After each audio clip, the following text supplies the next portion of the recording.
Ano nga ba ang dapat gawin kung sakaling nag-apply kayo ng calamity loan sa SSS? Yun nga lang, hindi pala pwede dahil yung home address mo ay hindi na-deklara under state of calamity.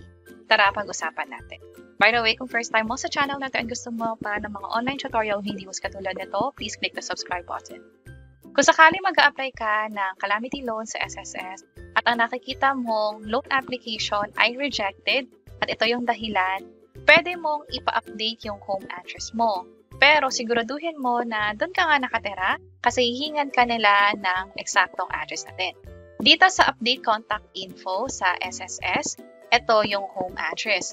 Dito mo makikita kung ano ba yung nakadeklarang address mismo sa SSS. Possible hindi ito updated. Possible nung nag-open ka ng SSS account, sa ibang lugar ka pa nakatira noon, tapos nag-move ka, at dun sa tinirahan mo ngayon under state of calamity, ang kailangan mong gawin ay ipa-update nga ito sa SSS.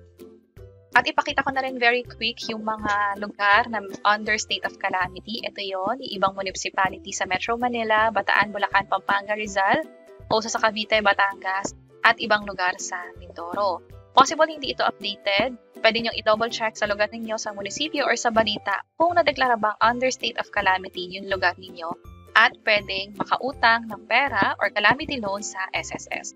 Kung sakaling may error kayo, pwede nyo itong ipa-update yung home address. At meron kaming ginawang hiwalay na tutorial video kung paano nga ba ito i-update. Pwede nyo nang i-check itong video sa bandang baba or yung link ay nasa description sa baba. Sana makatulong and see you sa mga next videos. Bye-bye!